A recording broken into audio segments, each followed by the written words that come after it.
When Panda Express opened its first restaurant, it completely changed the game for fast food fare. But not everything at this quick Chinese food chain is perfect. Keep watching for our ranking of its dishes from worst to best.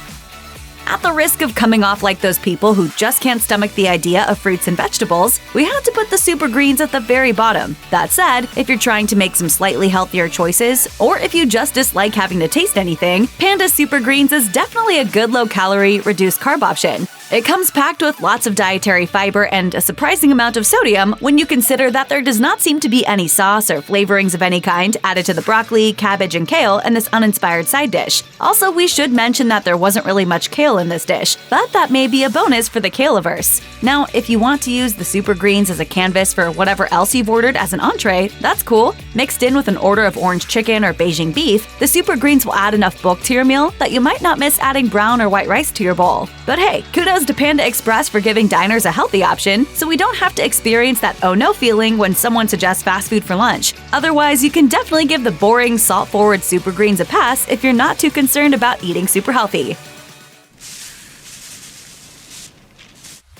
The honey sesame chicken sure sounds like it should be delicious. Honey, sesame seeds, string beans, and crisp yellow bell peppers, or so say at the Panda Express menu. But there was nothing crispy in the honey sesame chicken we ate. The green beans were so withered that they weren't immediately identifiable as string beans, while the breading was thick, pasty, generally unpleasant, and wrapped around disappointingly small pieces of chicken that definitely didn't look like the same thing we'd seen advertised. There was nothing inherently off about the sauce, which was sweet and mild, but we were pretty disappointed by the lack of the sesame seeds that are part of the dish's name. They really should have been front and center in a dish that literally has sesame in its name. While there was an untoasted sesame seed or two knocking around in the sauce, the dish looked nothing like the sesame-populated photograph that advertises this entree on the Panda Express website or on their social media pages. So if your favorite breaded meat option is not available the next time you go to Panda Express, well, look elsewhere on the menu for an appropriate substitute. And definitely don't think this will be a worthy option.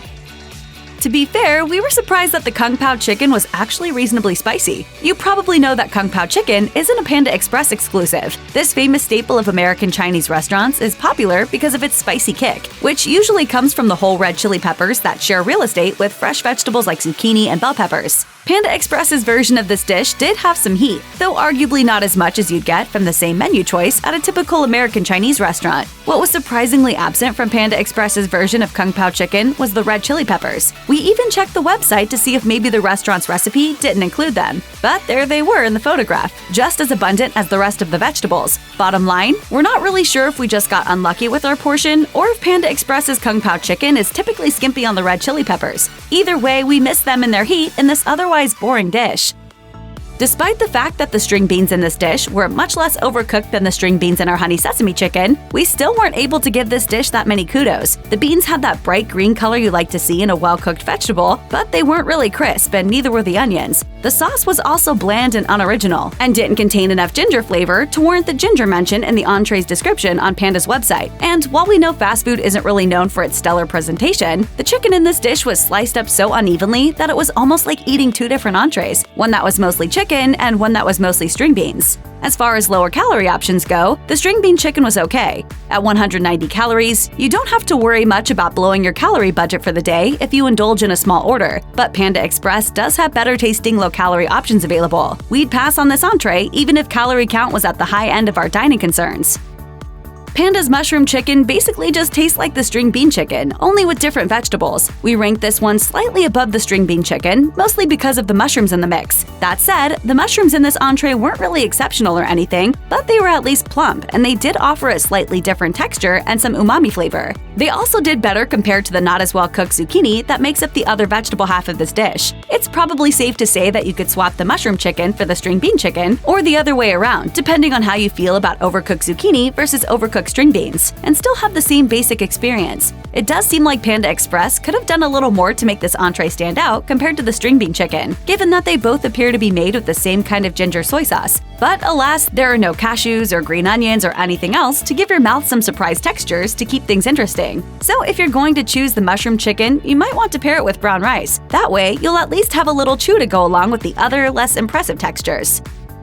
We've been ranking the vegetarian options kind of low, but it's not because we're unrepentant carnivores or we think eggplant can't ever make a great stand-in for animal protein. It's because vegetarian options have to be really well thought out to appeal to a wider audience, and it doesn't seem Panda Express did that. And let's be real, vegetarians aren't going to gobble this down simply on the basis of it being the only entree on the menu that does not contain animal protein. So the bottom line is that Panda Express could have really tried harder with this one. Sadly, the eggplant tofu really just seems like an afterthought, like someone on the Panda Express menu design team asked, "Hey, shouldn't we have something on our menu for those weirdos who don't like chicken?" And everyone else just shrugged and mumbled something about eggplant. That said, the eggplant tofu isn't terrible. The sauce is sweet and just spicy enough to be interesting, but the texture of the eggplant leans towards downright unpleasant. It was mushy and a little bit oversaturated with sauce, while the firm tofu was too bland. In most vegetarian dishes, the tofu functions as a sauce delivery vehicle. Let's face it, most of us don't really want to actually taste the tofu itself, just the stuff it's mixed with. Even though the red peppers were a bit of a distraction from those other less pleasant textures, it wasn't nearly enough to overcome the many other problems this entree has, and that's really unfortunate.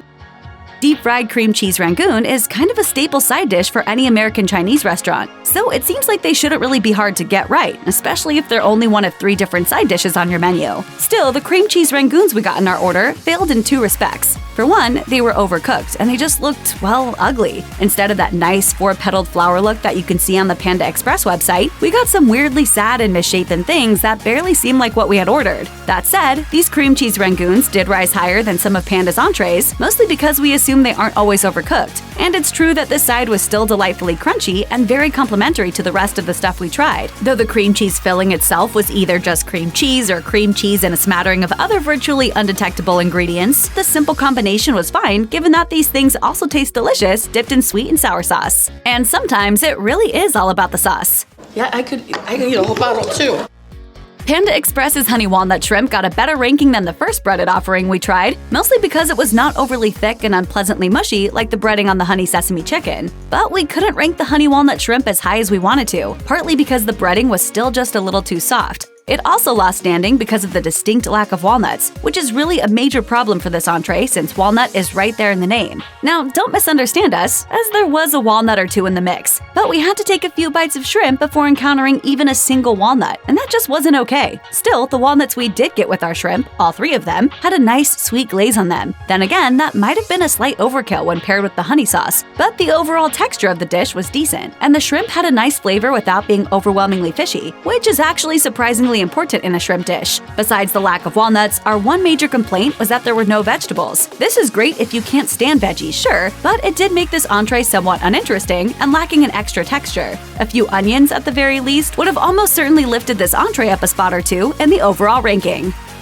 The only reason Panda Express's fried rice does not rank a lot lower on this list is that fried rice is a pretty central part of any American Chinese meal, and the restaurant's fried rice is perfectly adequate if a little uninspired. The recipe for this side dish is pretty basic after all. It includes the requisite scrambled eggs drifting around in white rice with some virtually undetectable soy sauce, and a few peas and carrots that could have come straight out of a frozen bag of Jolly Green Giant mixed vegetables. Not bad, but not exactly something that'll knock your socks off. On the plus side, the rice in our order had a great texture, not too wet and not too dry, which made it a nice complement to pretty much everything else on the menu.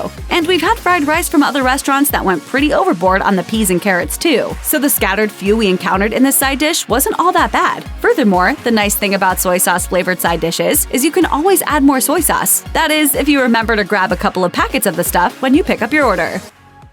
For calorie counters, broccoli beef remains the go-to menu option when ordering from Panda Express. At just 150 calories per serving, you can pair it up with brown rice for a meal that will fill you up, without making you spend the rest of your day wallowing in post-indulgence regret. A downside of the broccoli beef is that it doesn't have a ton of flavor. It would be lovely if Panda included just a little more sauce, because we did find ourselves adding soy sauce to this entree just to give it a little bit of flavor boost. Another thing we didn't like about the broccoli beef is that it's a lot of broccoli without very much beef. Also, in our order, the broccoli was a little undercooked. How undercooked your broccoli might be seems to vary from order to order though. In the past, we've actually had Panda broccoli beef with broccoli that was only very slightly more cooked than the raw broccoli you might find on a veggie plate at a low-budget backyard barbecue. Vicky, can I help you with that Kool-Aid? Please? And while we do hold crisp up as a standard for all vegetables, over crisp, that is utterly raw, is not really what you want in most hot dishes. The best thing about Panda Express's broccoli beef is the beef, which is lean and surprisingly tender, and even though there isn't a lot of sauce to go around in this dish, it's not dry. We just wish there was more of it.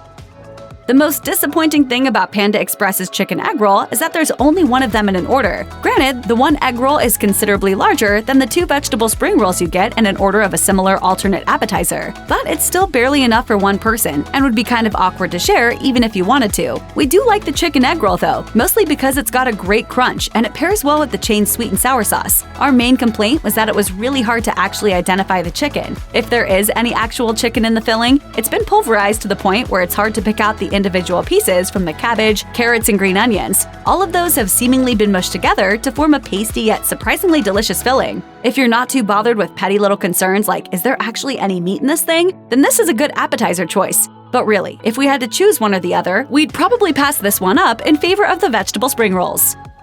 The vegetable spring rolls were very nearly neck and neck with the chicken egg roll for this spot, but we ranked them slightly higher despite the fact that they tasted pretty much exactly like the chicken egg roll. At least here, we weren't searching in vain for the presence of chicken that didn't seem to be there, for obvious reasons. Also, this appetizer scored higher because there are 2 in an order, which means you can share with a friend, or eat them both. We won't judge. Supposedly, the vegetable spring rolls filling consists of cabbage, celery, carrots, green onions, and Chinese noodles, but we could detect no difference between the 2 in either flavor or consistency. Our chicken egg roll did have a flakier exterior than the vegetable spring roll, but we can't be sure if that's by design or if the spring rolls just weren't cooked as long. On Panda Express's website, the 2 appetizers appear to have the exact same exterior and are described with the identical phrase crispy wonton wrapper, so it's probably safe to conclude that there isn't supposed to be any external texture difference between the 2. At first glance, the black pepper chicken from Panda Express looks pretty similar to some of its other chicken-based offerings, with chunks of meat in a brown sauce and some basic vegetable components, in this case, celery and onions. But there's one distinct difference, and that is the presence of cracked black pepper, which gives the dish a certain visual interest that the other Panda Express entrees don't have. Plus, the pepper adds a nice little kick that's different from the typical chili-based heat that may linger too long on certain palates. It's not really the sort of heavy spice you'd expect to find in a typical American Chinese entree, but if you're in the habit of hogging the pepper grinder at family meals, then this dish will be a slam dunk. The people, they want the pepper, right? They want the pepper. I grind the pepper. That is the job of the pepper boy, you understand?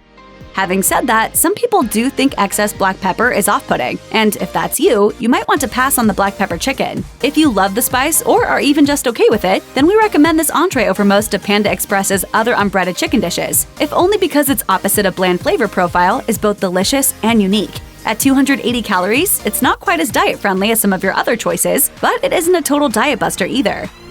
When we first opened up the little carton and actually looked at this dish, we were full of questions. That's because Panda's grilled teriyaki chicken is really just a lot of chopped up chicken with literally nothing else included to add flavor or texture. That's right, no vegetables, no sauce, no breading, no peanuts, just chicken. And ours didn't look anything like the grilled teriyaki chicken on the Panda Express website either, which is sliced neatly and evenly and displayed in a pretty fan shape. Instead, ours is roughly chopped into messy bits. So why did this land relatively high in the ranking compared to some other, more complete dishes? Well, presentation isn't everything. The grilled teriyaki chicken has a classic teriyaki flavor and is super moist, which is not an easy thing to accomplish with just a plain, sauceless piece of chicken breast. So Panda Express deserves some kudos for that, if nothing else. Even so, we weren't really sure what we were supposed to do with this stuff. The lack of any kind of sauce on ours meant that it didn't work with a side of white or brown rice, and even the fried rice didn't really complement it very well. It seems like this particular dish would actually work best as a salad topper or something similar. Alas though, there are no salads on the Panda Express menu. But hey, maybe this entree's bold decision to go naked into the world is what makes it so appealing. The wok seared steak and shrimp is one of Panda Express's latest offerings, and it's also one of the better ones. Having said that, this dish does seem to be suffering from a bit of an identity crisis, with 4 different kinds of vegetables: snap peas, red bell peppers, onions, and rather weirdly, potatoes, plus the 2 different proteins as promised in the title. Think of it as the Panda Express version of surf and turf. The sauce is a little bit sweet and a little bit savory, but we were promised crisp snap peas, and we're sorry to say that's not what we got. The peas were untrimmed, so they were pointy at the ends. Plus, they were borderline grayish-green from being overcooked. Did we care? Not that much. While the vegetables could have done better, the steak was cooked perfectly, and the shrimp was plump and juicy. Furthermore, both proteins pair beautifully with the sauce. Weirdly, we didn't really notice the potatoes, which means they either weren't there in large amounts or Panda Express does something to make them not very flavorful. Ultimately, the Panda Express wok-seared steak and shrimp is a welcome diversion from some of the old standbys on the menu and definitely a great choice if you're looking to expand your Panda Express horizons. This dish was a lovely surprise and a real standout from just about everything else on the Panda Express menu. The battered beef is accompanied by a tasty red sauce that's both sweet and spicy. Meanwhile, the onions and red bell peppers are kind of par for the course. A couple of other Panda Express entrees include that same combo, but hey, why not enjoy them all the same? They work great with the red sauce and battered beef, so it's a good fit here even if the veggies aren't mind-blowing. The Beijing Beef does suffer from that same problem as most of the restaurant's other breaded entrees, meaning the breading just isn't super crispy. At least it's not mushy like it is on some of the lower-ranking selections. That's probably due to the nature of fast food. By design, it's probably going to sit around a little before it gets served. In fact, we couldn't help but wonder if the breading is progressively mushier in proportion to how popular an item is. We probably should mention that Beijing Beef is the highest calorie item on the menu. So if that's a concern, you can either give the Beijing Beef a pass or just pretend that you didn't notice that one serving has 470 calories. Or maybe this is the right dish to pair with the super greens, so you don't have to feel quite as guilty. We are frankly kind of surprised that one of Panda Express's side dishes ended up quite so high too, but the chow mein is really quite exceptional. This comes from experience, a lot of experience at ordering chow mein, which seems to be almost universally terrible. At other American Chinese restaurants, chow mein runs the gamut from being slimy, chewy, kind of gummy, or some combination thereof. That's not the case at all with Panda Express though, and there's another bonus. At some places, the noodles are so long that you spend way too much time trying to wrangle them into your mouth, and therefore more time noticing how unappetizingly slimy they actually are. Panda Express gets it right. Who knew that Panda Express, the fast food version of American Chinese cuisine, is the one who would end up getting chow mein right? And we mean consistently right. The texture of the noodles is always perfect, not slimy and yet not dry either. The noodles are also short, so they stay on your utensil of choice and make it into your mouth, without a lot of embarrassing extra effort. Panda's chow mein also isn't overwhelmed by other ingredients. There's cabbage and celery, which add just enough texture to keep the dish interesting, but not so much that you forget there are noodles in there somewhere. And the flavor is mild enough to make the dish a great complement to whatever entree you're eating, without actually overwhelming it. Sorry to be obvious, but the Panda Express orange chicken is the clear winner for the #1 menu item. That might have been predictable just based on how popular the orange chicken is amongst the restaurant's patrons. Unlike just about every other breaded offering at Panda Express, the orange chicken actually does have a nice, crispy breading, probably due to the fact that it doesn't sit around for very long before someone orders it. The Panda Express orange sauce is gooey and sticky, with some tang and some acidic zip to keep things interesting. We've tasted similar orange chicken offerings at other places, but we haven't tasted anything significantly better. And yes, we did spend some time complaining about the lack of vegetables and the honey walnut shrimp. And it is true that the orange chicken also has no vegetables, but that's not so bad in light of how downright delicious the chicken is. It can definitely stand alone. What this meal lacks in additional texture, it makes up for in overwhelmingly tasty flavors. And anyway, you can pair the orange chicken with just about any side dish on the menu and feel happy about it, whether that's the chow mein, brown rice, or yes, even the super greens. The only thing we wish Panda's orange chicken had was maybe some strips of orange zest to really bring out the central flavor. But that might be an overblown expectation when you consider that for all it has to offer, Panda Express is still fast food. Check out one of our newest videos right here. Plus, even more MASH videos about the best places to eat are coming soon. Subscribe to our YouTube channel and hit the bell so you don't miss a single one.